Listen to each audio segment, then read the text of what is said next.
It could look like being on Zoom calls all day and smiling, and then getting off your Zoom call, getting off your 8, 9, 10-hour shift and crying on your way home in the car. Welcome to the Sweet Reset. This is a weekly series where we talk about your healing and health from the inside out. And for this week's theme, we're going to talk about the weight you can't see. We are naming the invisible heaviness that many of us carry around every single day. I know I have, and it has been something that I really believe is not talked about enough, especially for those of us who are in corporate America working in these fast-paced, high-performance type of roles. Let's talk about burnout. I used to personally think burnout only looked like that extreme, like missing work, lying in bed, completely shutting down. You know, one of the things that I think is that social media and even just media in general has a way of glamorizing that extreme. And while those very much are a definition of what burnout can look like, it is very much an extreme.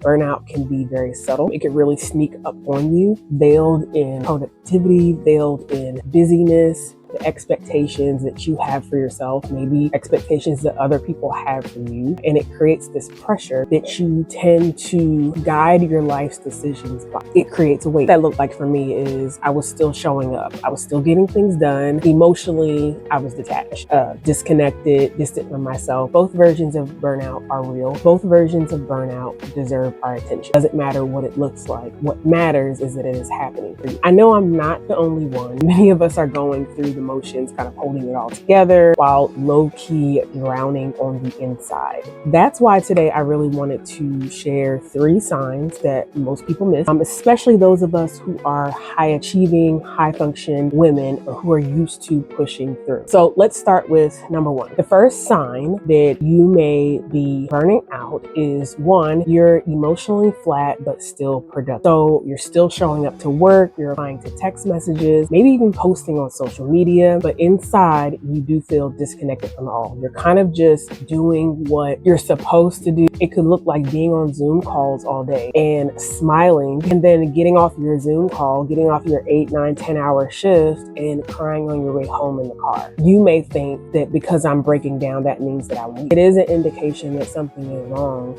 but it doesn't mean that you are wrong. The second sign that you are burnt out, you crave sugar or comfort food every day. Hear me out. Emotional eating is one of the number 1 ways that people have historically expressed themselves emotionally. Bringing this type of thing to your awareness is just to help you take a self-audit. Personally, what it actually meant for me in some moments was that I just got to the end of my 10-hour day and I spent the entire day in and out of conversations, fixing things, using my brain at a very high level capacity for long periods of time.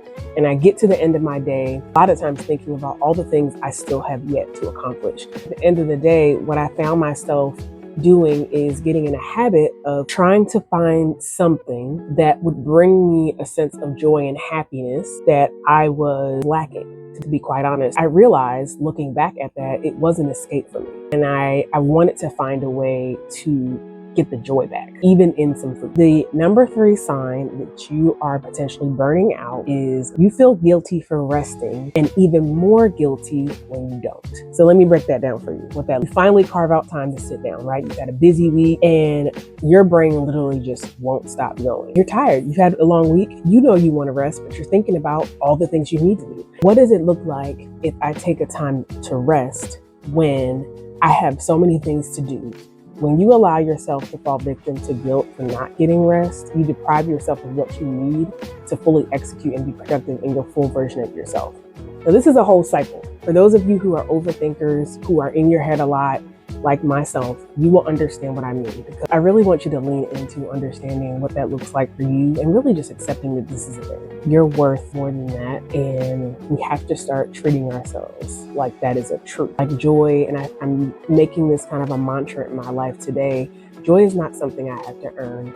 Joy is my birthright, and I need to care for myself and treat myself as if that is a truth. So if this sounds familiar to you, I just want you to know that I see you, okay? I see you, you are seen, you are me, and I am you. I want us to really settle into the fact that burnout truly can hide in plain sight, in our cravings and exhaustion and silent guilt. And I wrote about this in my article that I did in partnership with Tower 92, Reclaiming My Joy. So a deep dive into my personal story, being in corporate America for over 10 years, and really trying to craft out not only identity, but finding my joy. And so if you're ready for a soft reset, something that is real and grace-filled, you can check out the links in my bio. And don't miss Wednesday's video where I'll be sharing why your sugar cravings have more to do with stress than willpower, and how I shifted mine with one simple practice. I'll see you on Wednesday.